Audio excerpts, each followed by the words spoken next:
Maligayang pagbabalik sa aking channel mga kaibigan. Sige, nang walang paligoy-ligoy, talakayin natin agad ang buod ng light novel na Classroom of the Elite Year 2, Volume 12.5, Bahagi 1. Maraming spoiler na ang kumakalat sa internet tungkol sa volume na ito. Isa sa mga pinakabinibigyang diin na spoiler ay tungkol kay Ayano Koji na naghiwalay sa kanyang kasintahan na si Kei. Nakakagulat, sa pagkakataong ito si Ichinose ang gumawa ng hindi inaasahang hakbang. Matapos siyang basta-bastang gamitin ni Ayano Koji sa lahat ng ito, ngayon si Ichinose na ang kumikilos ayon sa sarili niyang mga kondisyon. Ang obsesibong pag-uugali ni Ichinose kay Ayano Koji ay lalo nang hindi nakokontrol at nabanggit pa na magkasama silang nagdamit sa gabi. Sa bahagi 1, pag-uusapan muna natin ang pambungad. Nagsisimula ang pambungad mula sa pananaw ni Hoshinomiya sa mismong sandali ng pagdaraos ng espesyal na final exam para sa ikalawang taon. Dito, kitang-kita ang pagka-frustrate ni Hoshinomiya dahil ang klase niya ay nasa mahirap na sitwasyon. Gayunpaman, determinado siyang manalo. Sa kasamaang palad, nabigo ang plano ni Hoshinomiya na direktang tulungan ang kanyang klase. Bakit? Dahil biglang binago ang mga patakaran ng pagsusulit. Lumalabas na ang pagbabagong ito ay ginawa ni punong Ministro Kijima na dumating sa paaralan kasama ang Ministro ng Edukasyon. Ang pagsusulit na ito ay isinagawa sa ilalim ng direktang pangangasiwa ng dalawang mahahalagang opisyal na ito. Bukod dito, lumalabas din na nakatakda silang bumisita muli sa paaralan sa ika-1 ng Abril. Oo, mayroon ding ilang kawili-wiling impormasyon tungkol sa nais ni Pangulong Koenji na makipagkita kay punong Ministro Kijima. Si Pangulong Koenji ay walang iba kundi ang mismong ama ni Koenji. Pagkatapos ng pagsusulit, matagumpay na umangat ang klase ni Chabashira sa klase A. Gayunpaman, hindi ito nangyari ng walang sakripisyo. Kinailangan nilang mawala si Maizono na na-expel. Gayunpaman, binabati pa rin ni Hoshinomiya si Chabashira. Kahit na determinado siyang hindi kailanman hayaang makapagtapos si Chabashira bilang Class A. Pagkatapos noon, sa hapon ng Marso 14, matapos ang pagsusulit, nakita sina Chabashira, Horikita, Hirata, at Ayano Koji na naglalakad ng magkakasama. Pagdating nila sa silid-aralan, ipinaalam ni Chabashira sa mga estudyante na nakamit nila ang isang malaking tagumpay na nagtaas sa kanila sa Class A. Gayunpaman, may malaking kahihinatnan ng tagumpay na ito. Dapat matanggal si Maizono. Nagulat ang buong klase sa balitang ito, lalo na si Michan, na mukhang malungkot dahil magkasintahan sila ni Maizono. Pagkatapos, ay ipinaliwanag ni Horikita ang mga detalye ng pagsusulit, kabilang ang duelo ni na Ayano Koji at Ichinose na napanalunan ni Ayano Koji. Gayunpaman, hindi alam ni Horikita ang eksaktong dahilan kung bakit napili si Maizono para paalisin. Pagkatapos, ay humingi ng paumanhin si Ayano Koji sa buong klase at ipinaliwanag na bahagi ng kanyang plano ang pagpapalayas kay Maizono. Sinabi niya na nag-alok siya ng kooperasyon kay Ichinose upang magkasamang piliin ang mga taksil, ngunit sa huli ay pinalayas pa rin niya si Maizono upang guluhin ang kaisipan ni Ichinose at matiyak ang panalo sa pagsusulit na ito. Sumalungat si Hirata sa desisyon ni Ayano Koji na tinawag niyang masyadong malupit na isakripisyo ang isang tao para lamang sa panalo. Gayunpaman, ipinaliwanag ni Ayano Koji na kung matalo ang kanilang klase, lalong lalaki ang agwat sa klase ni Sakayanagi, na nangangahulugang mawawala ang kanilang pagkakataong makapagtapos bilang Class A.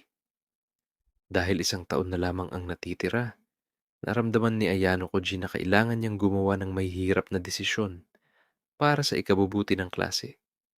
Upang matiyak na susuportahan ang kanyang desisyon, hiniling ni Ayano Koji sa klase na bumoto kung tama o mali ang kanyang mga ginawa.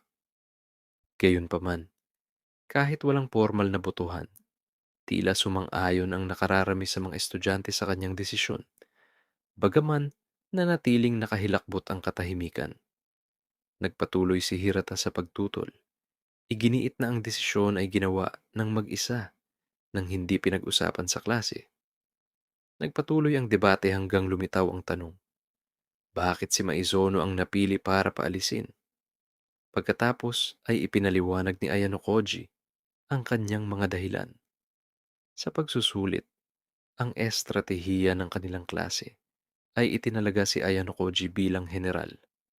Nilalayon ng estratehiyang ito na maging elementong sorpresa para sa klase ni Ichinose dahil walang nag-asang gampanan ni Ayano Koji ang ganoong papel. Gayunpaman, nalik ang plano sa ibang klase at si Maizuno ang nag-leak ng estratehiya.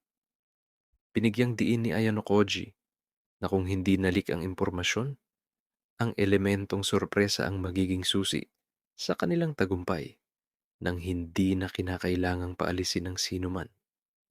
Ngunit dahil sa pag-leak, naramdaman ni Ayano Koji na wala siyang ibang pagpipilian kundi paalisin si Maizono upang mapanatili ang estratehiya ng klase at masiguro ang panalo. Bagaman ipinaliwanag ito ni Ayano Koji, mukhang nalilito pa rin ang ilang estudyante at patuloy na tinututulan ni Hirata ang paraan ng pagpapasya ni Ayano Koji. Nagtaka si Sudo sa ebidensya na nagpapatunay na si Maizono nga ang nag-leak ng estratehiya. Gayunpaman, ibinalik ni Ayano Koji ang tanong sa klase. Nagtatanong tungkol sa relasyon ni na Maizono at Hashimoto. Lumabas na walang nakakaalam tungkol sa kanilang relasyon maliban kina Kushida, Chiaki at Michan. Ibinunyag ni Ayano Koji na nagde-date sina Maizuno at Hashimoto. Ngunit sa kasamaang palad ay ginagamit ni Hashimoto si Maizuno nang hindi niya namamalayan. Ipinaliwanag din ni Ayano Koji na dati nang nagtipon si Maizuno ng ilang tao upang pag-usapan siya. Gayunpaman, nilinaw ni Ayano Koji na si Hashimoto pala ang nag-organisa ng pagpupulong, hindi si Maizuno mismo. Nalito si Aike kung paano nalaman ni Ayano Koji iyon dahil dapat ay kumpidensyal ang pagpupulong. Dito, ipinaliwanag ni Chiaki na siya ang nag-imporma kay Ayano Koji tungkol sa pagtitipon ni Maizono. Sa kalaunan, nagsimulang maunawaan ni Churu ang dahilan sa pagkakalabas ni Maizono.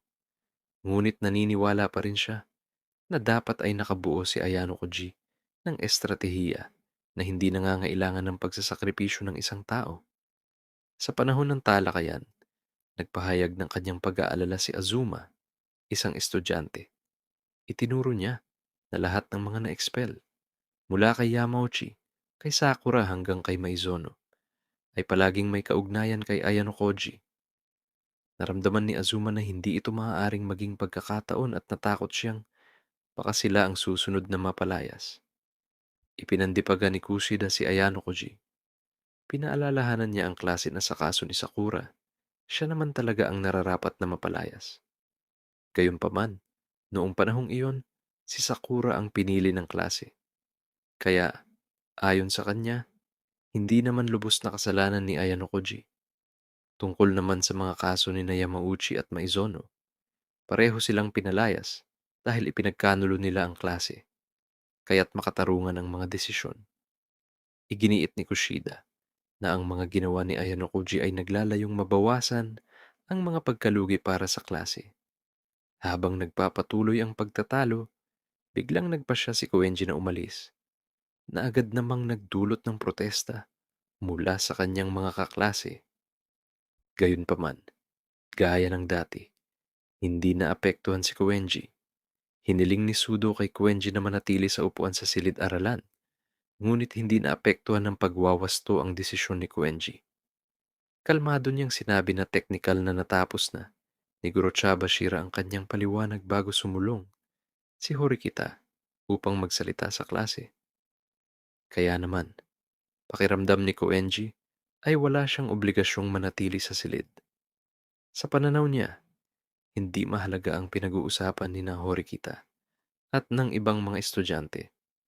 Bago pa lumala ang sitwasyon, pumagit na si Guro Chabashira upang maibalik ang kontrol sa klase. Nagsalita siya dahil naging tensyonado ang paligid at tila hindi na mapayapa ang mga estudyante. Sumang-ayon si Kuenji sa desisyon ni Guro Chabashira na wakasan ng pag-uusap. Gayunpaman, nagbabala siya na kung pipilitin ng sino man na ipagpatuloy ang usapan, hindi siya mag-aatubiling wakasan ang lahat doon at doon din. Sa kabilang banda, si Hirata, na talagang hindi nasisiyahan, ay maaari lamang manahimik at sumunod sa desisyon ni Guro Chabashira. Sa sandaling ito, ipinapakita sa atin ang kasalukuyang talaan ng puntos ng bawat klase. Nangunguna sa unang pwesto ang klase ni Horikita na may pinakamataas na puntos. Ang klase ni Sakaya Nagi ay nasa ikalawang pwesto. Ang klase ni Ryuen ay nasa ikatlong pwesto. Ang klase ni Ichinose ay nasa pinakailalim na may napakababang kabuang puntos. Nakakatuwa, may malaking pustahan bago nagsimula ang pagsusulit. Nagkasundo si Sakayanagi na kung matalo siya, kusang loob siyang aalis sa paaralan. Gayunpaman, nagdala ito ng mabigat na kahihinatnan para sa kanyang klase. Kung aalis si Sakayanagi, makakatanggap ang klase niya ng parusa na pagbawas ng puntos. Dahil sa pagbabawas na ito, babagsak ang klase ni Sakayanagi sa huling posisyon, mas mababa pa kaysa sa klase ni Ryuen. Kapag nagsimula ang bagong semestre, iiwan ng sitwasyong ito ang dalawang pinakamalakas na klase, ang klase ni Ryuen at ang klase ni Horikita, at ang dalawang pinakamahinang klase, ang klase ni Sakayanagi at ang klase ni Ichinose. Kaya, iyan ang buod ng bahagi isa sa volume 12.5 ng light novel na Classroom of the Elite Year 2. Maraming salamat sa lahat ng nanatili sa kwento hanggang ngayon. Huwag kalimutang mag-like, mag-subscribe, at magkita-kita tayo sa susunod na kwento.